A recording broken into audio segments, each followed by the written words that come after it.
Esperemos un par de minutos y comenzamos.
Ya.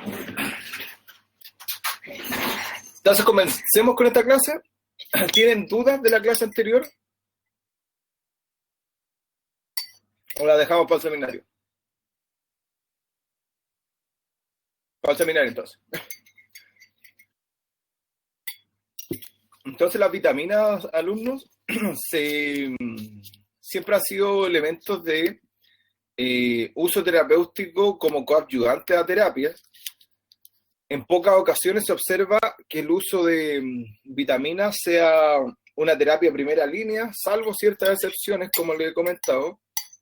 Y también la información en relación, voy a empezar a grabar, se me había olvidado, en relación al uso de vitaminas, Y es controversial, algunos dicen que sirve para alguna situación, otras para otra, pero siempre, si ustedes buscan en revistas científicas, hay metaanálisis donde se puede analizar el efecto global final de una vitamina determinada.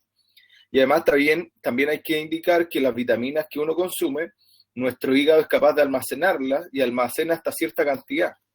Y estas vitaminas que uno almacena hasta cierta cantidad, el exceso son eliminadas en las heces, en la orina, entonces no tenemos mayor cantidad de almacenamiento.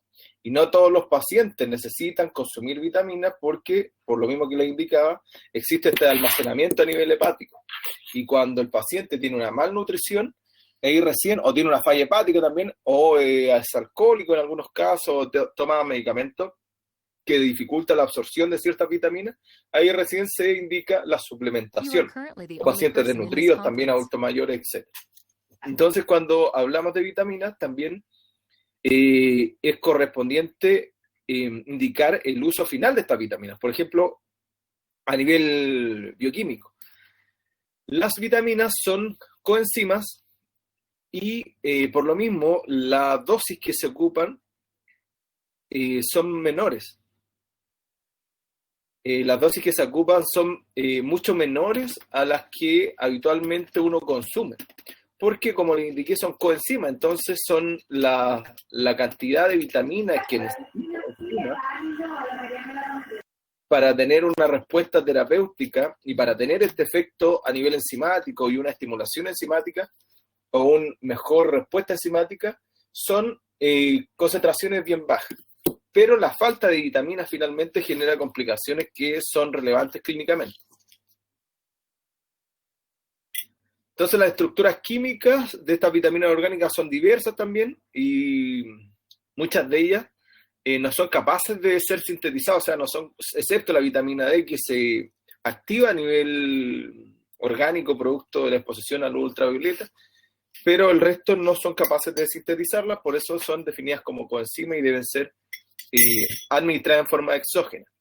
Como les dije, son esenciales para el mantenimiento de diferentes funciones porque son coenzimas específicamente, propician el funcionamiento de las enzimas determinadas, de diferentes enzimas determinadas en nuestro organismo. Y también el desequilibrio en la dieta y la mala absorción digestiva corresponde a las principales causas de las carencias de estas vitaminas. Y la mala absorción digestiva puntualmente se puede ver ligada al consumo de ciertos medicamentos que dificultan la absorción de diferentes vitaminas, principalmente aquellas que son lipofílicas, ¿cierto? Que se van a ver afectadas. Y también se puede observar que el exceso de vitaminas por la administración habitualmente existe en el mundo como una necesidad imperiosa de consumir elementos nutricionales, como esa supernutrición que algunos buscan, y van y adquieren gran cantidad de vitaminas con administraciones constantes y con los riesgos asociados de hipervitaminosis que se pueden describir como cuadros clínicos. Entonces se pueden clasificar en relación a su solubilidad, principalmente aquellas que son hidrosolubles, que son la vitamina C y las del complejo B, y aquellas que son liposolubles, que son la vitamina A, D, E y K.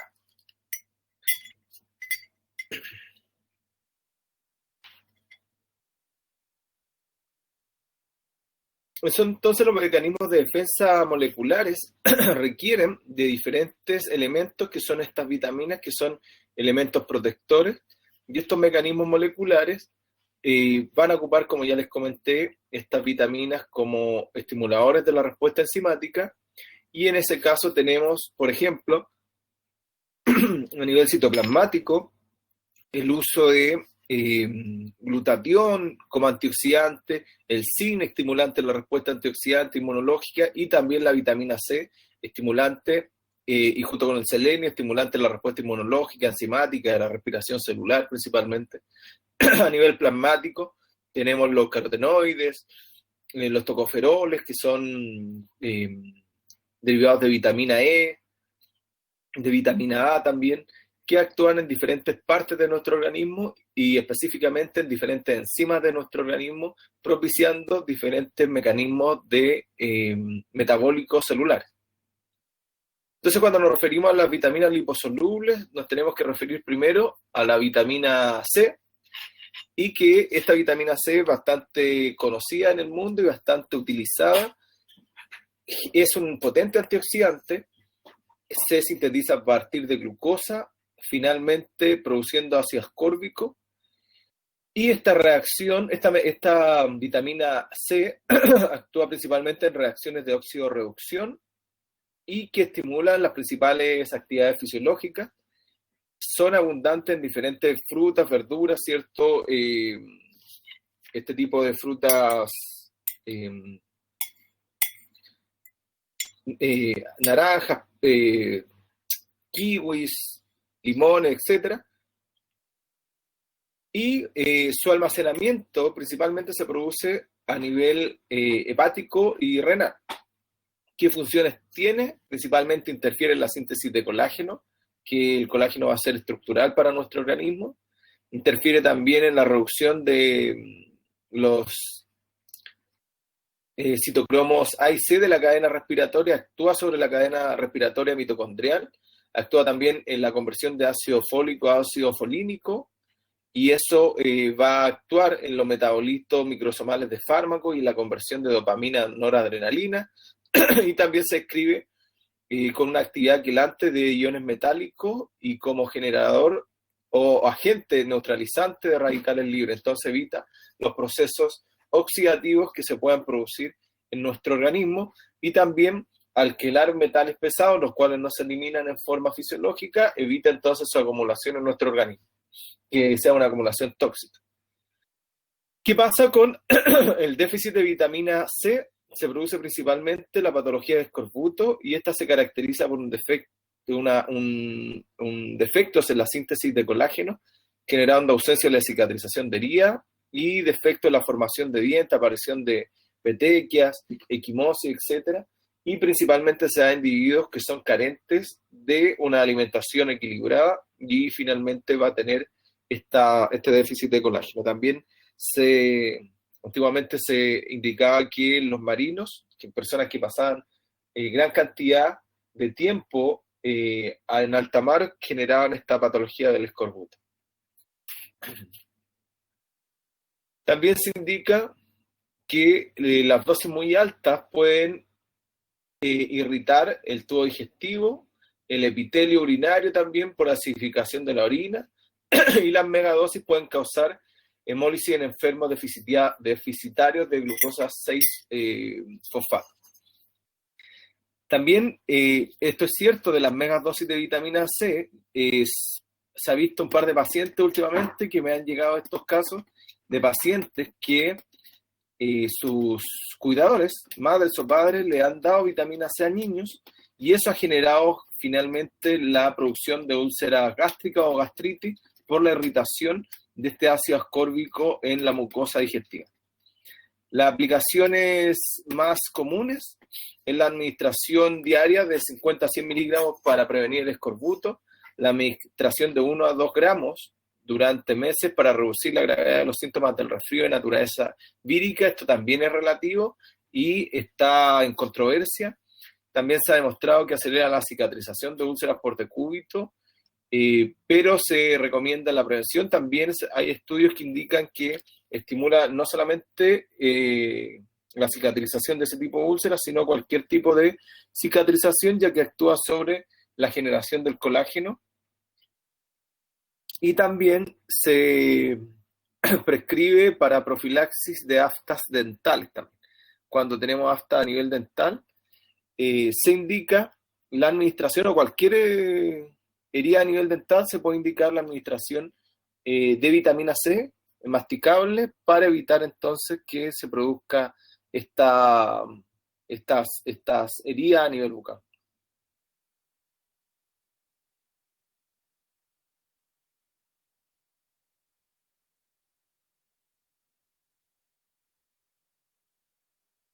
Y diferentes estudios, si ustedes buscan en PubMed, van a encontrar muchísimos estudios en relación a vitaminas y sus efectos benéficos y sus efectos adversos.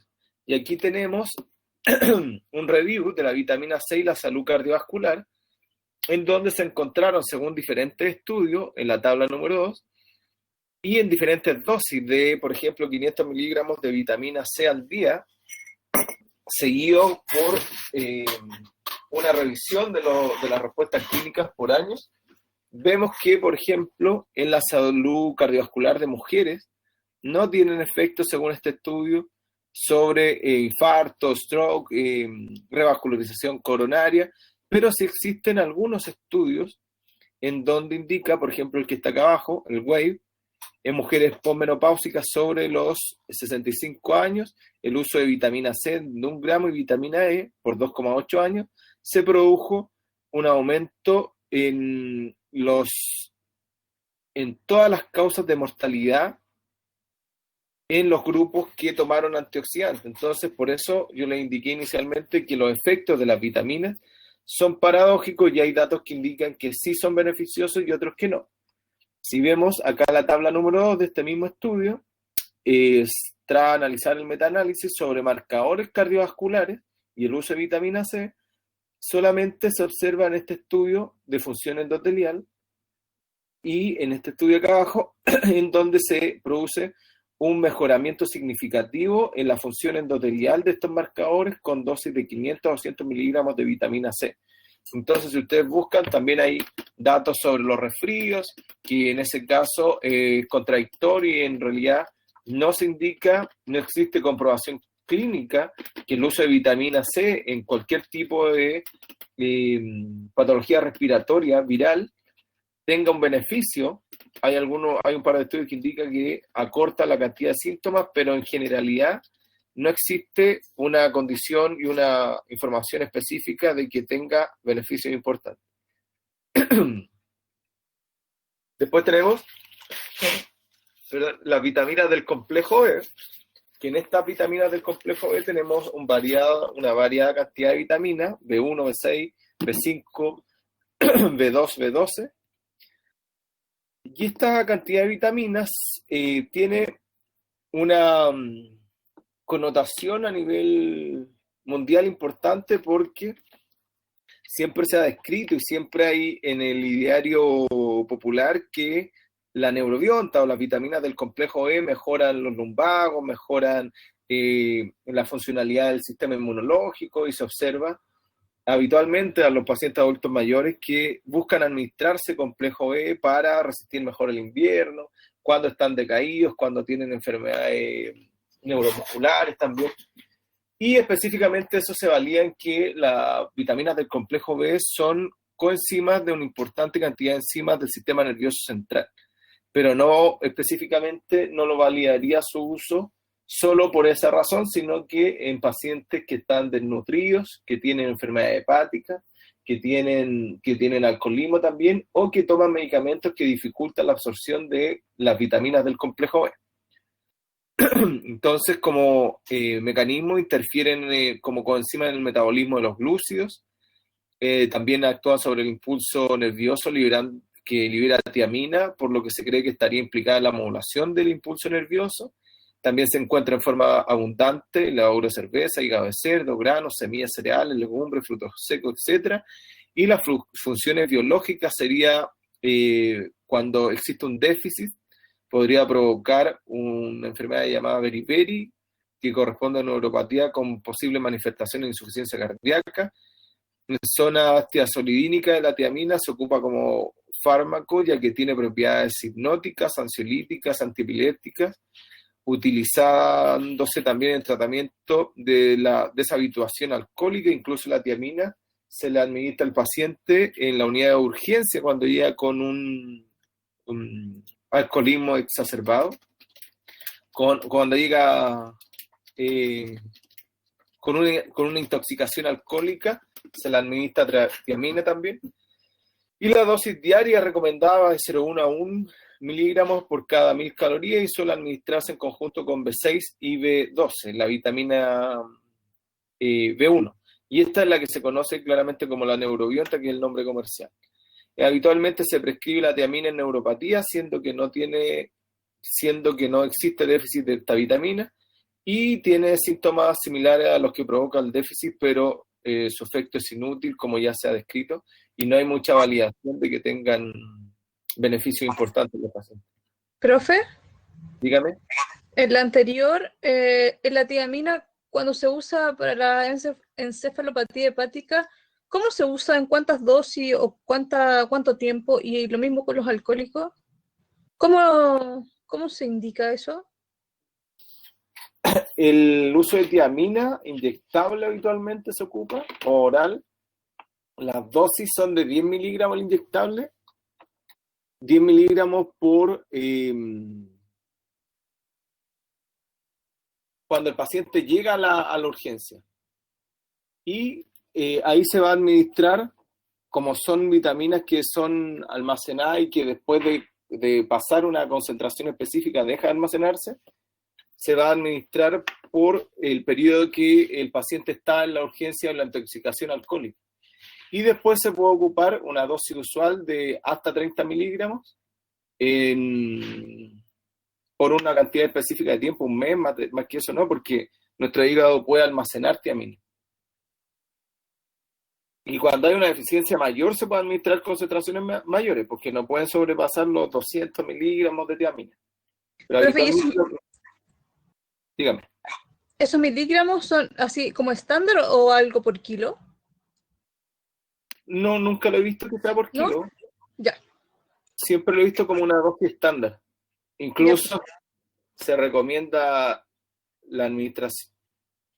Se recomienda la administración de, o sea, no se recomienda, es como de uso popular cuando uno llega al trabajo pasado de copa, administrarse 10 miligramos de tiamina, que puede ser bebible o puede ser inyectable. ¿Ya? Y bueno, la dosis que dice acá en relación a las calorías consumidas en el día del paciente, habitualmente son 2.000, 3.000 calorías. Y ahí se hace un cálculo en relación a las calorías.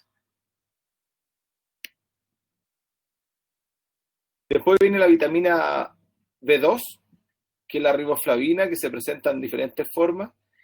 Son esencialmente, también actúan sobre reacciones de oxidorreducción a nivel celular, y su déficit puede dar lugar a la aparición de lesiones en la boca, piel, órganos genitales, siendo esencial en la integridad de la mucosa, abundante en leche, carne, huevos, sardina, verdura de hojas verdes, y la dosis en deficiencia dietaria es de 5 a 10 miligramos al día en pacientes que tengan esta deficiencia en la dieta. Después viene la nicotinamida. ¿Para qué era la nicotinamida, si se acuerdan?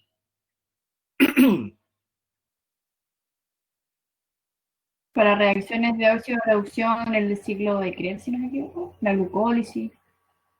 No, pero más cerca de una clase un par de semanas.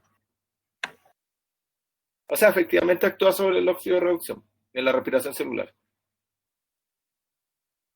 ¿Se acuerdan que el ácido nicotínico o la nicotinamida aumentaba el HDL? Cuando hay una deficiencia o disminución de las concentraciones de HDL, es como una terapia que se puede ocupar el uso de nicotinamida. También se forma entonces a partir de ácido nicotínico.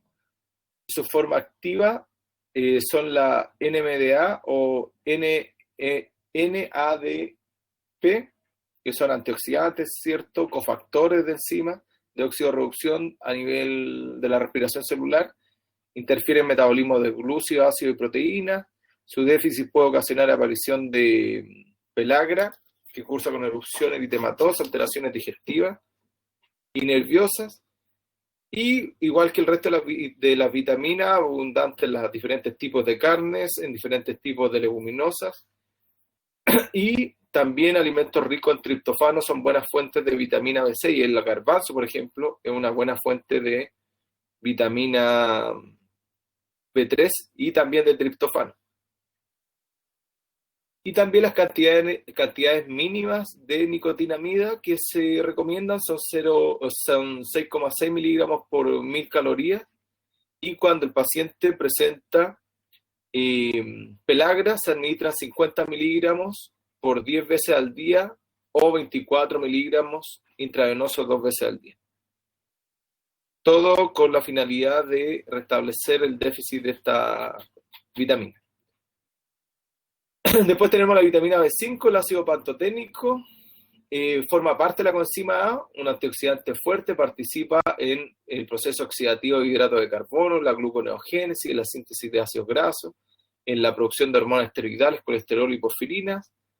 Su déficit puede generar un cuadro relacionado con una sensación de entumecimiento, debería decir ahí, de pies, fatiga, debilidad muscular, insomnio, disminución de la cantidad de anticuerpos, por lo que es importante su administración para la estimulación del sistema nervioso, del sistema inmunológico.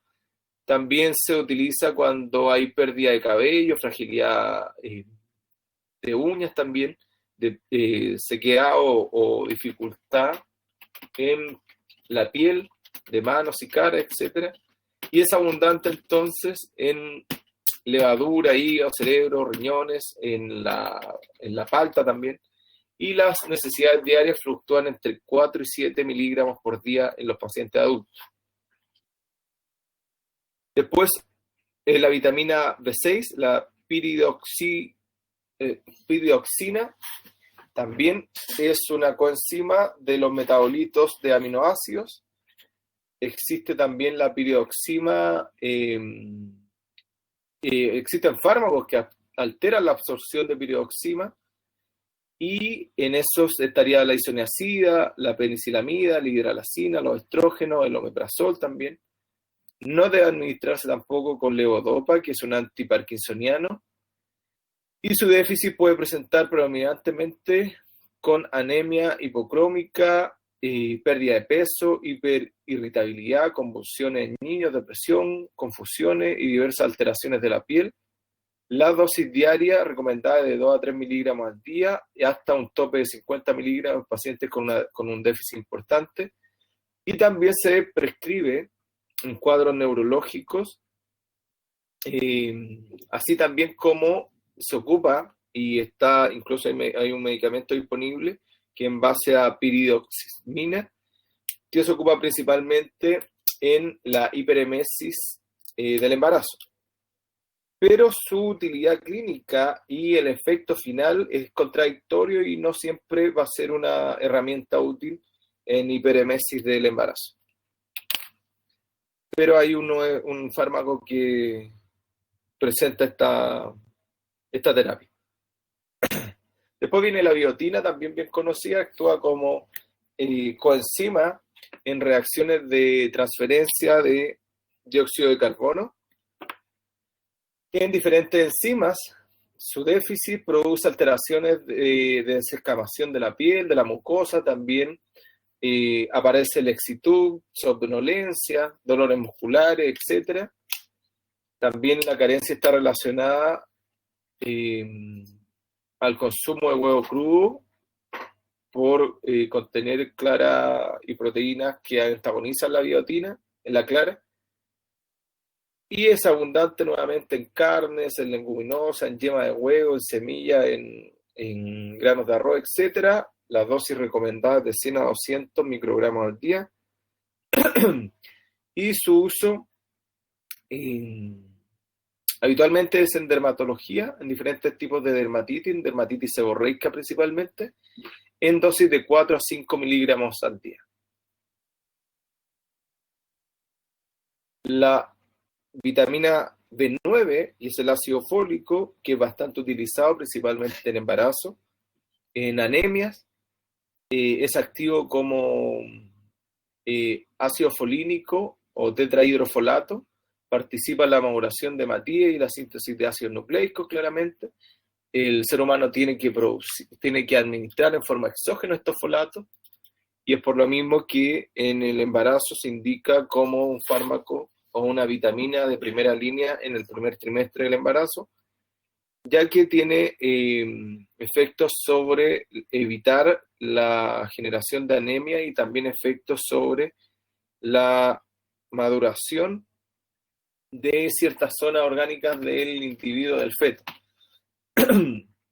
El déficit de estas vitaminas puede producir efectos similares a los déficits de vitamina B12. También se ocupa como profilaxis en la primera etapa, como ya dije, para evitar los defectos en el túbulo neural y estimula el cierre del túbulo neural. También el isómero L se utiliza como antídoto para los efectos adversos del metotrexato y las dosis recomendadas son de 1 a 5 miligramos al día y además en Chile se generó hace ya varias décadas que el PAN debía ser suplementado con ácido fólico para evitar esta complicación en los pacientes. Pero en el mismo país se observó o se generaron diferentes estudios en donde se indicaba que el ácido fólico, el exceso de ácido fólico, estaría relacionado con el aumento del ovario poliquístico. Entonces, eso es relativo. Hay algunos estudios en Chile de una doctora del Hospital San Juan de Dios que indicaría que existe un riesgo del exceso del consumo de ácido fólico. Y después de la última vitamina del complejo B es la cobalamina.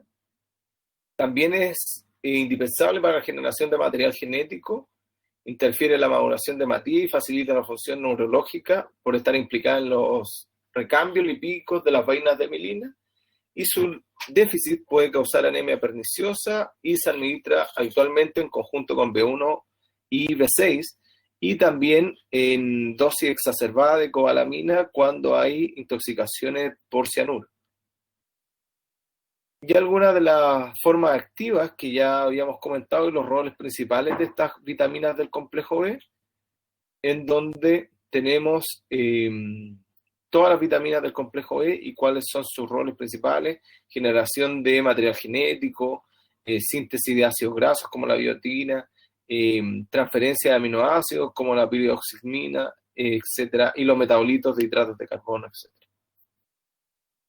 Y también, si uno busca en la literatura, va a encontrar información contradictoria de los beneficios que tiene el uso de vitaminas del complejo B y si efectivamente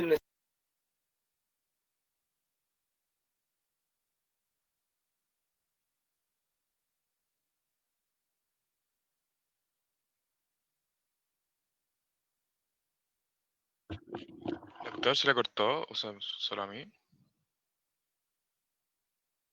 Yo tampoco. Parece que se le cortó. Me cortó. Parece que se cayó. Sí, se cayó, weón.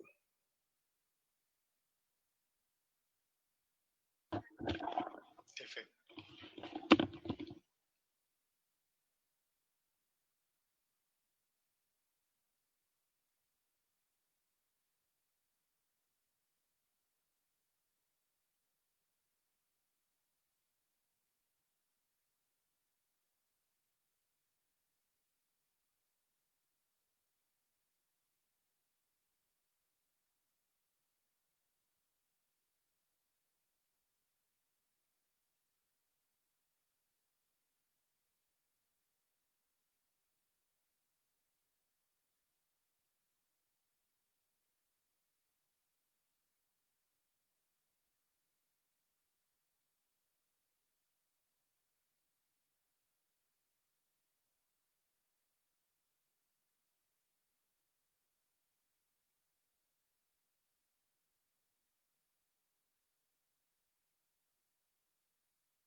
Vemos cómo pasan las diapos, profe, pero no lo escuchamos.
Doctor, intente reconectarse al audio del... Quizás se le cayó como eso. Abajito de la página debería haber como un teléfono.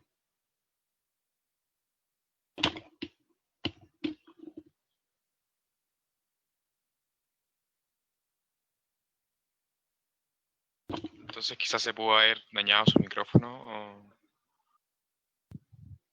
No sé, en verdad. Podría estar reiniciando el computador. ¿Se escucha ahora? Ahí sí. Ahora sí. Ya. Entonces, a ver, ahora sí, ya. Parece que donde se acabó la batería de los audífonos, ahí quedó la embarrada. Entonces le comentaba que el uso de vitaminas es contradictorio, sigue siendo contradictorio porque si ustedes revisan en literatura, pocas de ellas tienen validación robusta de su uso en todo tipo de pacientes. Siempre van a depender de las características puntuales de algunos pacientes que tienen beneficios o patologías puntuales como el escorbuto, como el beriberi, etc. O un déficit también como el ácido fólico que no tiene mucha controversia, pero el uso general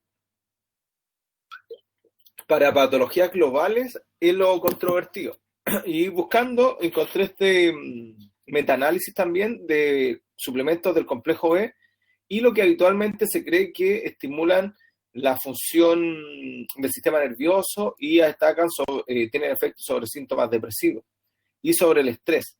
Entonces, este review revisó los diferentes estudios que son de la izquierda y observó si tenía beneficios o no el uso de complejos de vitamina B, en donde habitualmente está el B1, B6, B12, y compara desde el 0 a la izquierda efectos benéficos de los placebos y del 0 a la derecha efectos benéficos de los suplementos del complejo B.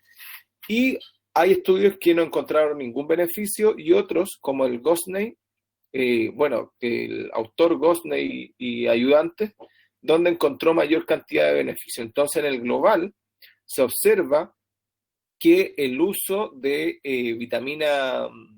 complejo de vitamina B6 tendría beneficios en los pacientes sobre los síntomas depresivos, pero estos beneficios no son significativos. Este es el global. Y si vamos acá, donde se analizan todas las pruebas en conjunto, no es significativa esa diferencia, versus el análisis del placebo y de la suma de todos los estudios en conjunto. Y si vamos a analizar el efecto de los suplementos del complejo B sobre síntomas del estrés, aquí vemos controversia, estudios que indican que no tiene beneficios y otros que sí indican beneficios, y el global final de todos los estudios del metaanálisis indica un beneficio discreto sobre la respuesta y con una significancia con una significancia y robustez de 0,03, entonces sería un poco más significativo, pero como les comento, establecer el uso de vitaminas, por ejemplo, el complejo B para tratar la depresión, no está indicado como primera línea.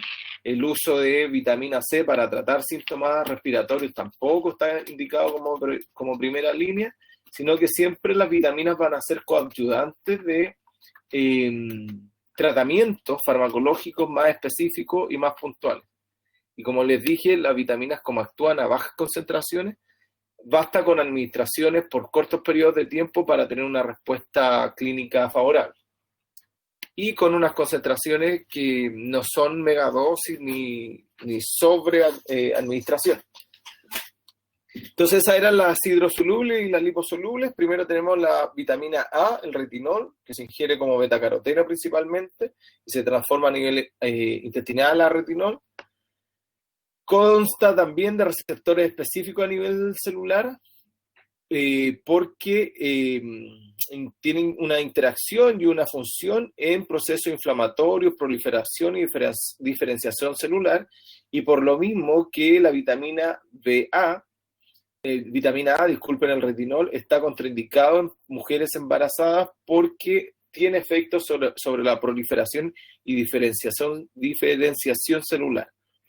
También se indica el uso en patologías oculares, ya que actúa sobre la captación de luz a nivel ocular en la retina y también es responsable del crecimiento y diferenciación de tejidos epiteliales y otros tejidos. Entonces, en pacientes con patologías oculares como ceguera nocturna, se le indica el uso de retinol, vitamina A, para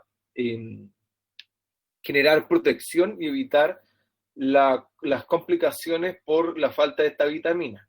También se usa el retinol habitualmente en dermatología para tratar el acné por los mecanismos que ya dijimos que eran sobre la inflamación, la proliferación y la diferenciación celular. También tiene un efecto antioxidante, evita la formación de peróxido. También puede presentar complicaciones principalmente por el efecto teratogénico que genera. Está totalmente contraindicado en mujeres que están embarazadas porque puede producir malformaciones, pero se indica, como ya les dije, en oftalmología, en problemas oculares de tipo ceguera y también en dermatología en el manejo del acné junto a antibióticos y otro tipo de medicamentos. Las dosis habituales son de 1.900 a 3.000 unidades internacionales al día y también se utilizan, como ya les dije, los derivados del ácido retinoico en el acné vulgar en dosis de 0,5 unidades internacionales por kilo al día y con unos tiempos de tratamiento de 4 o 6 meses. Otra vitamina que está bien en boga últimamente porque se le ha encontrado bastantes beneficios es la vitamina D. Y se ha observado que el déficit de vitamina D genera complicaciones neuromusculares principalmente, sobre el sistema inmunológico también, y es por lo mismo que hoy en día el uso de vitamina D está en boga y se ocupa bastante. Incluso estudios indican que déficit de vitamina D generaría mayores complicaciones en pacientes con COVID positivo. Y aquellos pacientes que tienen altas concentraciones plasmáticas de vitamina D tendrían menores complicaciones para este tipo de patología y cualquier tipo de patología que lleve de la mano la respuesta inmunológica, porque estimula claramente la respuesta inmunológica. Entonces, esta se clasifica en ergocalciferol y colecalciferol, dependiendo de si está en su molécula activa o inactiva. Tiene un efecto importante sobre la regulación de enzimas como la calcitonina y la regulación plasmática de las concentraciones de calcio a nivel celular. También el calcitrol se une a receptores celulares específicos que interaccionan en el ADN, dando lugar a un aumento de la concentración plasmática de calcio. Y la vitamina D es primordial para absorción y el equilibrio en el calcio a nivel celular, óseo y el mantenimiento de este calcio a nivel celular y óseo. También se le atribuye función en el sistema inmunitario, como ya les dije, favoreciendo la maduración de células mononucleares y la producción de citocinas. Y también el déficit crónico está relacionado con las deformaciones esqueléticas, el raquitismo en niños, la osteomalacia en adultos, y las dosis excesivas pueden generar hipercalcinemia, lo que también hay que controlarlo en forma importante. También es usada habitualmente en hipoparatiroidismo, en síndrome de trastornos de minerales y óseos, asociados a enfermedad renal crónica, osteomalacia y osteoporosis. Y las dosis habituales de vitamina D van de 400 unidades internacionales a 1.200. Incluso este dato, siendo peligrosa dosis de 4.000, hoy en día se están ocupando dosis mayores. Incluso hay presentaciones de vitamina D que tienen 30.000 unidades internacionales y eso se administra una vez a la semana. Entonces hoy en día, como les comento, está bastante en boga el uso de vitamina D, y existen diferentes estudios si uno busca literatura y puede observar que tiene efectos sobre el manejo de la diabetes mellitus. Y si observamos este estudio y este gráfico, también es un metaanálisis donde se evalúa los riesgos relativos en relación al uso de vitamina el vitamina D, en donde la gran mayoría de los estudios indica que existen beneficios importantes del uso de vitamina D en pacientes diabéticos, observando una protección de casi un 40% versus pacientes que no toman este medicamento, o sea, esta vitamina. Entonces, como les comentaba, el uso de estas vitaminas va a tener efectos benéficos y acá podríamos observar cuáles dosis se recomienda dependiendo si son institutos de medicina o si son sociedades endocrinológicas y dependiendo de la edad de los pacientes, que va desde los 600 unidades internacionales hasta las 10.000 unidades internacionales, dependiendo de las características propias del paciente. Pero como les comento, es estimulante de la respuesta inmunológica, del equilibrio de calcio, tiene efecto a través de mecanismos que están en este paper sobre diabetes mellitus tipo 2 principalmente, y los pacientes se ven beneficiados al administrarse esta vitamina. Y esta vitamina, como ustedes saben, se activa a su molécula activa endógena con la exposición a luz ultravioleta y eso potenciaría sus efectos benéficos. Entonces, eso también es importante. Pacientes que hoy en día están en cuarentena, bueno, casi todo el mundo, Chile por lo menos en este minuto, está en cuarentena, se recomendaría en algunos casos para estimular la respuesta inmunológica y para estimular la función muscular y ósea, la administración exógena de vitamina D. Y la vitamina E es otro antioxidante importante, el más importante de ellos es el alfa-tocoferol, antioxidante importante, se utiliza en forma preventiva en la degradación para prevenir la degradación de las membranas celulares, evitar la oxidación de componentes celulares. Aumenta además la absorción de vitamina A a nivel intestinal y también se puede ocupar para retinopatía pigmentaria. El déficit de esta vitamina E puede provocar anemia hemofílica, tendencia a la formación de edema, alteraciones neurológicas, renales y musculares, y se usa en profilaxis de distrofia axonal, reducción de la incidencia de retinopatías graves en recién nacidos, y uso también en dosis de 1.000 unidades internacionales en enfermedades fibroquísticas de la mama, y habitualmente es uno de los tratamientos estándares para los quistes mamarios cuando estos son benignos, y se indica que la administración de 1.000 unidades internacionales una vez al día por una cantidad de tiempo de 3 meses o un poco más, se observa una disminución del tamaño del quiste o una desaparición del quiste con la administración de 1.000 unidades internacionales de vitamina E. También se ha observado que el uso de esta vitamina E en patologías degenerativas del sistema nervioso central, hay estudios que indican que se observa beneficio de su uso, principalmente en Alzheimer, Parkinson y otras patologías del sistema nervioso, junto a coenzima Q10, que es otro antioxidante, y ambas se utilizan en dosis bastante altas para generar ese beneficio. Pero también es controversial esos datos y no hay establecimiento claro de que pueda ser una terapia importante en esta patología. Y finalmente tenemos a la vitamina K, que es la menadiona o la fitomenadiona, y que actúa principalmente en factores de coagulación, es un coagulante importante, se ocupa principalmente para propiciar la coagulación sanguínea en procesos de hemorragia, como de tipo menopausia, del ciclo menstrual, o en ciclo menstrual abundante también se puede ocupar menadiona o fitomenadiona, incluso también se ocupa a nivel dental, cuando hay hemorragia dental o hemorragia nasal, donde se da vitamina K para evitar esta hemorragia y generar un efecto coagulante. También esta vitamina K hay que tener especial cuidado en pacientes que toman anticoagulantes, ya que la gran mayoría de estos anticoagulantes actúan inhibiendo la epoxidasa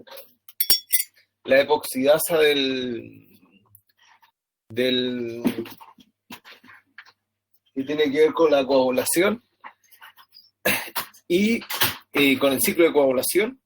Entonces, cuando se administra el paciente, cuando está indicado el uso de anticoagulantes como acenocumarol y warfarina, debe tener especial cuidado con el consumo de vitamina K en alimentos, principalmente verdes, o en forma exógena porque puede alterar la función de los anticoagulantes, ya que los anticoagulantes son antagonistas de vitamina K. Y otra de las situaciones que producen enrojecimiento de la cara, hiperhidrosis, aumento de la bilirrubina plasmática en niños recién nacidos, pero se ocupa en esa puntualidad más que en cualquier otra puntualidad. ¿De acuerdo? ¿Dudas que tuviesen? Doctor, Dígame. ¿en qué cuadros neurológicos principalmente se indica la pirodixina?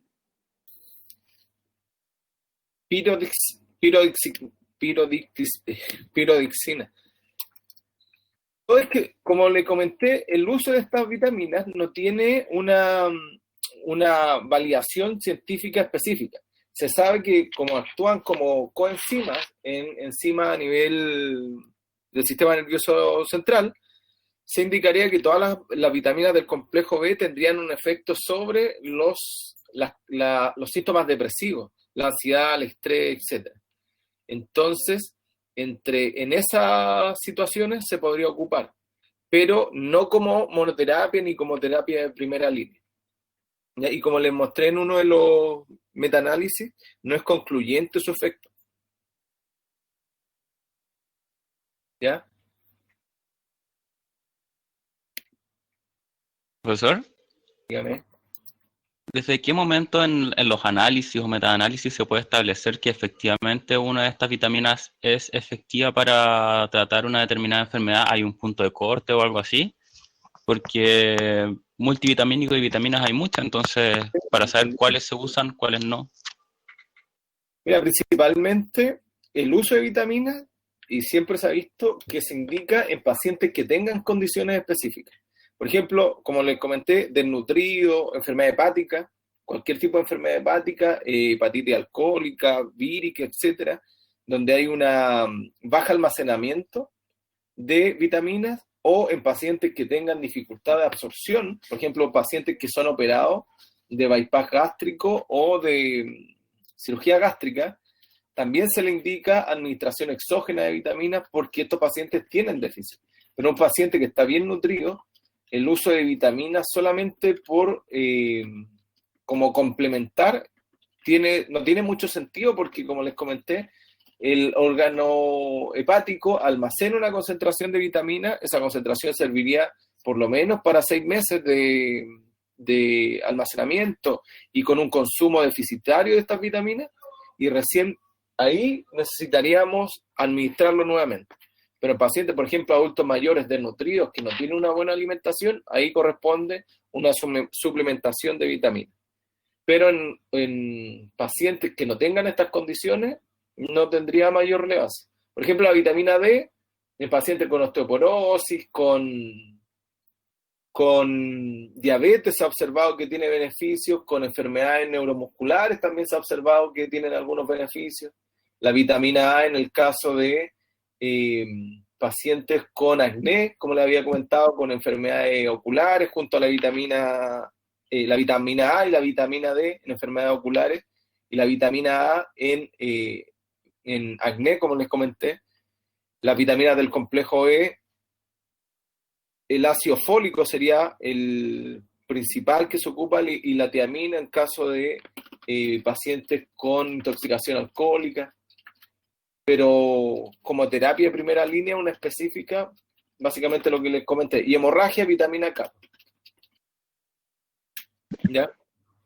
Profesor, las vitaminas que uno se administra de forma exógena, que vienen así en la farmacia, ¿tienen la misma absorción que las vitaminas que vienen en los alimentos? Por ejemplo... Yo lo entiendo, las vitaminas de los alimentos tienen mejores absorciones. Por eso siempre se recomienda la suplementación con alimentos, no sé, pues legumbres, carne, etcétera. Todo lo que sea de tipo alimenticio va a tener mejor absorción porque se desencadena todos los procesos de absorción alimenticia. Y además porque el organismo se predispone para el proceso de absorción. Sí, las concentraciones van a ser menores que las que usted se administra de forma exógena, pero si no tiene un déficit, relativamente es innecesario administrarse vitamina. Y cada vez que preguntan, cada cuánto, hay gente que toma todos los meses vitamina, pero es un despropósito. Y es un gasto innecesario de recursos. ¿Y puede dañar, por ejemplo, el riñón, tomar tantas vitaminas? Podría, sí. Y puede producir algunos problemas, por ejemplo, hipercalcinemia, el exceso de vitamina D, el exceso de vitamina C te va a dañar la mucosa gástrica y no va a tener mayores relevancia, salvo que la quiera ocupar para un proceso de cicatrización, pero sí pueden tener algunas complicaciones. Creo que el complejo, el exceso de vitamina C también puede aumentar la generación de cálculos biliares y renales. Entonces, por eso hay que evitar los excesos de las vitaminas, ya que sus usos son a bajas dosis, y también indicarlas en los casos de pacientes específicos que tengan una condición específica que evite la absorción o que en su alimentación exista una muy baja concentración de vitaminas. Por ejemplo, los veganos tienen que administrarse vitaminas del complejo B, porque consumen baja concentración de vitaminas del complejo B debido a que no consumen carne.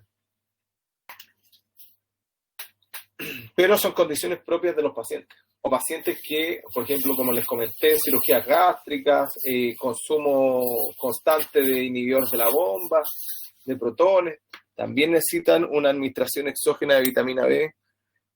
Pacientes que viven en zonas donde hay baja exposición de sol, o los muchos pacientes que después de la cuarentena van a tener un déficit de vitamina D, van a tener déficit de concentraciones de calcio también. ¿Profe? Pasa lo mismo con los minerales, que los minerales, la administración de minerales, por ejemplo, calcio, bastaría con una dieta equilibrada y solamente se recomendaría el uso cuando existe un déficit específico o una patología en que necesitamos administrar calcio para evitar, por ejemplo, la osteoporosis, en donde se administra calcio en forma exógena, en procesos posmenopáusicos, donde se pierde la protección de los estrógenos en la estructura ósea también. Profe, disculpe. Dígame. ¿Y está justificado el uso, por ejemplo, de vitamina C como antioxidante en pacientes jóvenes, pero que, no sé, sean sedentarios, se alimenten mal, no hagan ejercicio, consuman alcohol, fumen? Se le entiendo. Tienen que sacar todo y evitar el consumo de vitaminas. Creo yo, no tiene, como le digo, no. Si uno tiene una buena dieta, el consumo de vitaminas no va a solucionar la obesidad, no va a solucionar la diabetes, no va a solucionar problemas que tengan solución con terapia farmacológica y con los cambios de los estilos de vida, con los cambios de la alimentación, etc. Como les comento, las vitaminas necesitan dosis bastante bajas para actuar. Entonces no tiene ningún sentido estar tomando. Siempre las vitaminas se expresan en dosis diarias recomendadas.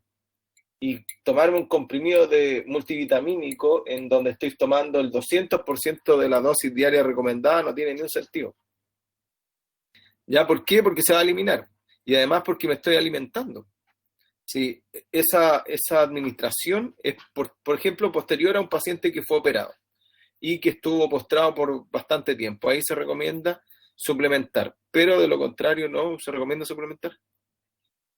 Hay gente que le da, por ejemplo, a los adultos mayores, vitamina, a los cabros chicos, vitamina. Y al final lo único que hacemos es sobreestresar el sistema, sobreestresar la función renal, gástrica, y empezar a eliminar a nivel renal el exceso de vitamina, y en donde uno puede observar modificación del color de la orina, del olor de la orina, y eso solamente eliminar, o sea, botar lo que usted ingirió.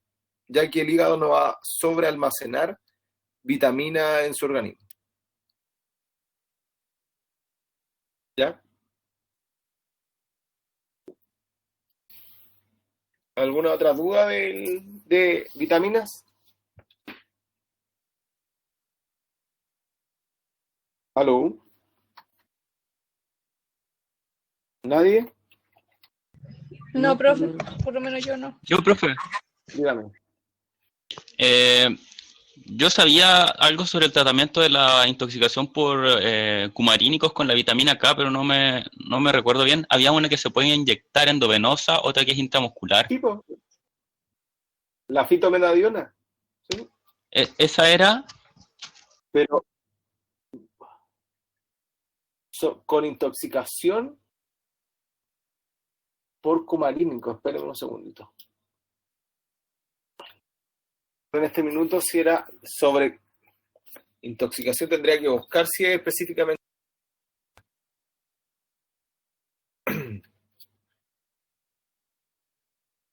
¿Por qué? Pero que en el caso que el paciente tenga la mayor concentración de acenocumarol, por ejemplo, o warfarina. no, lo que Usted pasa es lo va que a tratar muchas veces con... hay niños que consumen, por ejemplo, veneno de ratón de forma accidental. ¿Ah? Entonces ahí hay que tratarlos con, bueno, obviamente todo lo que es emergencia, lavado gástrico, etcétera, pero también se les ponía vitamina K, pero había una que era solamente intramuscular y otra que era intramuscular o endovenosa, pero no me acuerdo cuál era cuál. No, habitualmente ocupamos acá la fitomenadiona. La diferencia son las dosis, que es de 1 miligramo y de 10 miligramos, pero nunca me he fijado que sea intramuscular. Incluso esa es bebible. Tendría Claro, que después, revisarlo, no me había dado esta diferencia. ya, gracias. Ok. ¿Duda? Ese sería. Voy a terminar de grabar para que quede grabada la clase. Y si tienen dudas del seminario, vamos ahora. O el grupo que va.